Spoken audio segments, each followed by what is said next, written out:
मतलब कि कुर्सी में बैठ कर के बिना ग्राउंड रिपोर्ट तैयार किए हुए 107 भेजने का काम किया जाता है, बिल्कुल प्रसाद की तरह। हम लोग नेताओं के दलाल नहीं हैं जो बालू कोयला का पैसा पहुंचाएंगे मुख्यमंत्री को। ये देश बाबा साहब अम्बेडकर संविधान से चलता है और संवैधानिक तरीके से आए हैं। 2 तारीख के लेटर दे करके आए हैं। अब मुख्यमंत्री यहाँ से गायब है। गरीबों की सरकार है, गरीबों की सरकार है। गरीब रोड पे बैठा हुआ है। 144 बंद कीजिए। हमारे रामनवमी में पिछले वर्ष कई राम भक्तों को डीजे को लेकर के FIR किया गया। सारे FIR को वापस लीजिए।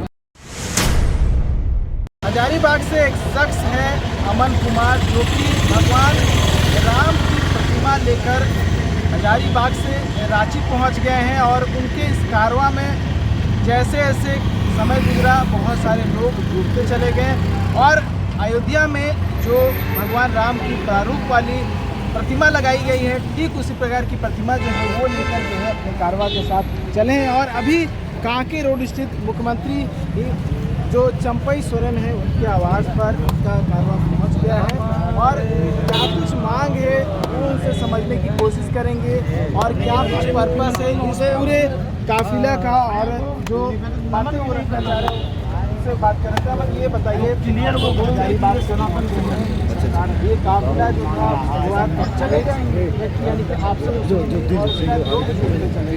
यहाँ मुख्यमंत्री आवास पे आप लोग यहाँ क्या कुछ करना चाहते हैं और क्या कुछ पर्पस है आगे क्या? देखिए, प्रभु श्री रामलला को लेकर के आए हैं। पहले चाहते हैं हमारे माननीय मुख्यमंत्री जी आए और नए नए मुख्यमंत्री बने हैं, श्री रामलला का दर्शन करें, उनका चरण वंदन करें।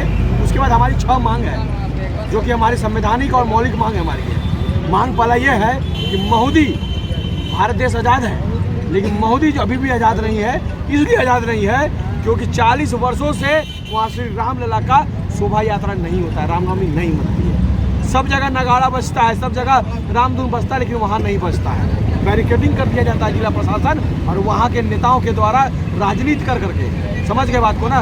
उस प्रतिबंध को हटाएं। दूसरा मांग हमारा है हजारीबाग की रामनवमी इंटरनेशनल रामनवमी है, उसको राजकीय महोत्सव का दर्जा दें। तीसरी मांग हमारी है आप हमारे पहला मंगला से 144 लगा करके राम भक्तों के रामनवमी का स्वरूप को खत्म करने का प्रयास कर रहे हैं। वो इस तरह अगर 10 क्लास 12 क्लास का बच्चा कभी भी 144 में नहीं जाएगा, उसका भविष्य खराब होगा। और जब रामनवमी का प्रारूप नहीं देखेगा तो आगे वो रामनवमी का झांकी कैसे निकालेगा? ऐसे हमारी रामनवमी समाप्त हो जाएगी। 107 लगा करके इस तरह से लोगों को डराने का काम किया जाता है। जो अच्छे नेतृत्व करता है उन पर और जो नहीं भी नेतृत्व कर रहे हैं, जो विदेश में नौकरी कर रहे हैं, उस पर भी लगाता है। मतलब कि कुर्सी में बैठ करके बिना ग्राउंड रिपोर्ट तैयार किए हुए 107 भेजने का काम किया जाता है, बिल्कुल प्रसाद की तरह।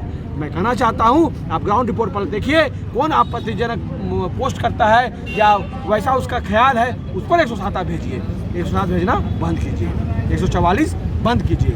हमारे रामनवमी में पिछले वर्ष कई राम भक्तों को डीजे को लेकर के FIR किया गया। सारे FIR को वापस लीजिए और डीजे से प्रतिबंध हटाइए। हमारा 6ठा मांग है, इसलिए हटाइए क्योंकि नेता भाषण भी चल रहा है। पता कीजिए यहाँ के मुख्यमंत्री जी अभी जामताड़ा में भाषण दे रहे हैं, बड़ा बड़ा बॉक्स लगा के भाषण दे रहे हैं। दूर दूर तक आवाज मुख्यमंत्री जी की जा रही है उसी डीजे बॉक्स से जिस पर प्रतिबंध झारखंड सरकार लगाई हुई है।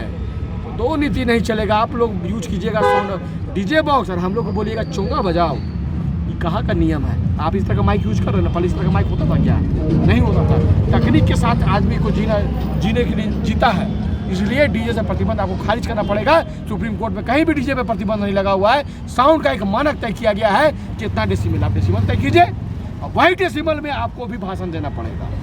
हम तैयार हैं। हमारी 6 मांग है। रथ को हाथ से घिसते हुए हजारीबाग से हम राम भक्त लेकर के आए हैं। 1 से 2, 2 से 5 हो गए और 5 से 20 हुए और 20 से आज देख लीजिए कि संख्या 200 की संख्या है।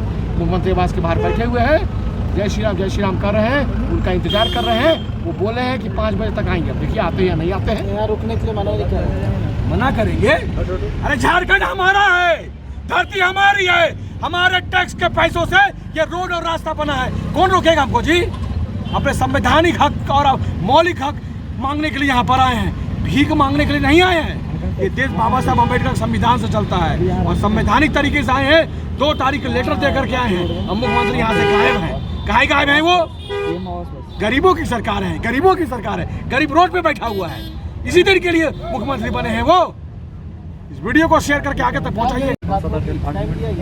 देखिए हम लोग आम आदमी भैया, उतना बड़े आदमी नहीं, अपने फोन से बात कर लेंगे।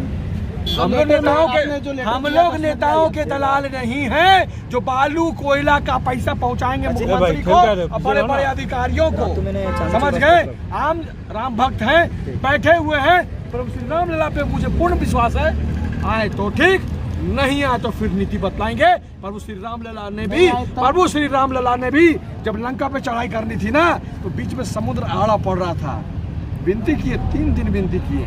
अब 3 दिन जब बीत गई ना, तब फिर वो तरकस में धनुष में तरकस चढ़ाए और बोले पूरे समुद्र को सुखा देंगे। भय बिन प्रीत नहीं होता है। तो आगे बतलाएंगे क्या करेंगे, बतलाएंगे और अच्छी तरीके से बतलाएंगे, अच्छे तरीके से बतलाएंगे। आपका चैनल चलाएगा भी और देश विदेश में भी चलेगा। मेरा कहना ये है, जब तक आप लोग की मुलाकात मुख्यमंत्री से नहीं होती है तब तक आप लोग जाएंगे नहीं। हम लोग मुख्यमंत्री से मुलाकात करके यहाँ आए हैं, लोग करने नहीं आए। आप लोग का जो मांग है, हम उनसे ऑन कैमरा बात करने आए। बोलिए सभी पब्लिक को, सभी जनता को, राम भक्तों को, मोदी में हम राम भक्त शोभा यात्रा निकालेंगे कि नहीं निकालेंगे? क्या निकालेंगे? और नहीं निकालेंगे, मोदी नहीं निकालेंगे। राजनीति मत कीजिए, सोचेंगे, विचार करेंगे और साल बीतेगा और आपका वोट बैंक बनता रहेगा। बिल्कुल, ये हमारा संवैधानिक अधिकार है, मौलिक अधिकार है। मौलिक अधिकार इस प्रकार से है कि हम अपने शोभा यात्रा, अपने धर्म का प्रचार प्रसार कर सकते हैं। संवैधानिक हक हमारा इस प्रकार से है, भारत के किसी भी क्षेत्र में कोई भी रास्ता प्रतिबंधित नहीं हो सकता है। आप लोग क्यों जुड़ना चाहें? देखिए भैया, हम लोग राम भक्त हैं। जब प्रभु श्री राम पूरे ब्रह्मांड के राजा हैं, हम लोग राम भक्त हैं। और जो रामनवमी का स्वरूप हम लोगों का हजारीबाग का है, उस स्वरूप को तुष्टीकरण की राजनीति से लोग कहते हैं, नेता कहते हैं कि हिंदू और मुस्लिम हो जाएगा। भैया, इस रथ को हम लोग हजारीबाग से खींच के लाए 110 किलोमीटर से। कहाँ हमको कोई मुस्लिम रोका, कहाँ कोई हमको मेरा विरोध किया? तो ये बात नेता क्यों बोलते हैं? तो हम लोगों को लड़ाने का काम सिर्फ और सिर्फ नेता करते हैं, न कि हम लोग हिंदू और मुस्लिम अपने में नहीं लड़ते हैं। ये सिर्फ और सिर्फ नेता के वोट की राजनीति। आपको लगा कि इनकी मांग जो है जायज है? बिल्कुल जायज है, बिल्कुल जायज है। हमारी मांग नहीं है भैया, ये सनातन की मांग है, मांग है। ये हर राम भक्तों की मांग है, ये इनकी मांग नहीं है। और ये धीरे धीरे ये आंदोलन चरणबद्ध तरीके से बढ़ते चला जाएगा। और जैसे अभी अमन भाई बताएं कि पहले 1 हुए, फिर 5 हुए, फिर 20 हुए, आज 200 से ऊपर हैं, कल 2000 से ऊपर होंगे। तो ये इस देश में एक नियम आपके लिए अलग, दूसरे के लिए अलग, ऐसा नहीं चलेगा। देश जब भी चलेगा बाबा साहब भीमराव अम्बेडकर के संविधान पर चलेगा। और उसी संवैधानिक अधिकार को हम लोग लेने आए हैं और अपने अधिकार को हम लोग संवैधानिक तरीके से लेने आए हैं। ऐसा नहीं है कि हम लोग पहले आ गए। अच्छा, आप लोग क्यों जुड़े? मांग जायज लगा? देखिए, जुड़ने की बात है, हम लोग सनातनी हैं, शांत और प्रभु राम का रथ है। सवै भूमि गोपाल विनय न जो बोल रहे हैं कि क्या करेंगे, वो मैं नहीं जानता, प्रभु राम जानते हैं। विनय न माने जलधि जड़, गए हो 3 दिन बीत, बोले राम सकोच तब भय भी नहीं हुई। बोलो सियावर रामचंद्र की जय, पवन पुत्र हनुमान की जय। मुख्यमंत्री जी, आपसे करबस प्रार्थना मैं करता हूँ, हमारे रामलला जी आए हैं, आप पूजन करें। यहाँ कोई राजनीतिकरण नहीं, कोई पार्टी खाटी नहीं है। अरे आप चैनल वाले जो थे, कौन रोका है? रोके कौन? जिसको कुर्सी से प्रेम है।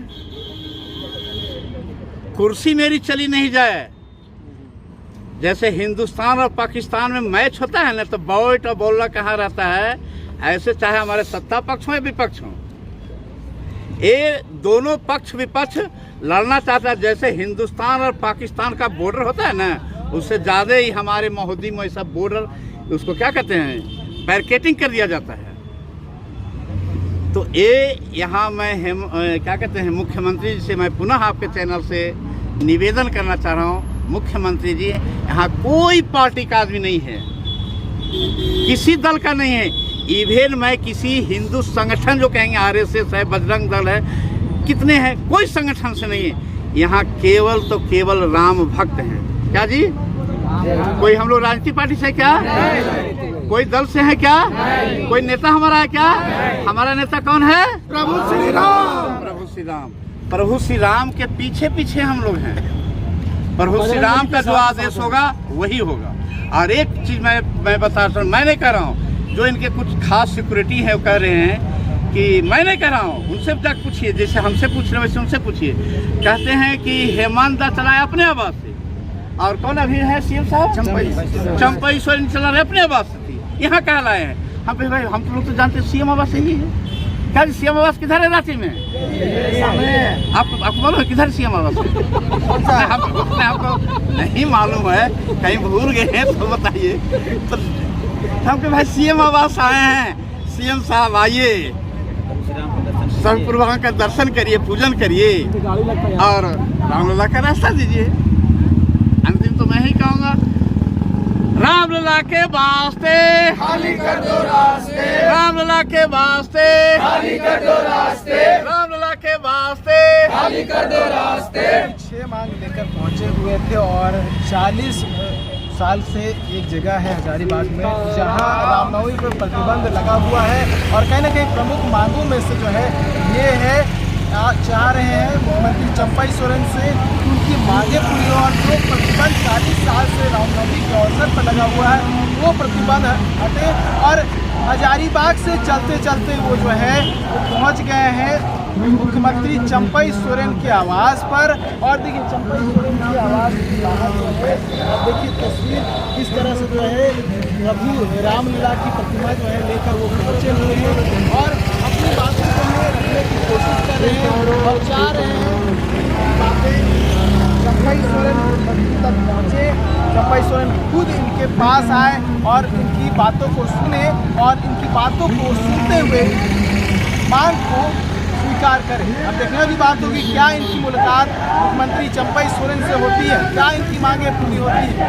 लेकिन इतना जरूर है कि हजारीबाग से ये लोग चल कर आए हैं और प्रभु रामलला की प्रतिमा लेकर आए हैं और डटे हुए हैं जब तक इनकी मुलाकात चंपई सोरेन यानी कि मुख्यमंत्री जो चंपई सोरेन है उनसे नहीं होती। अब देखने वाली बात है इनकी मुलाकात होती है या फिर नहीं।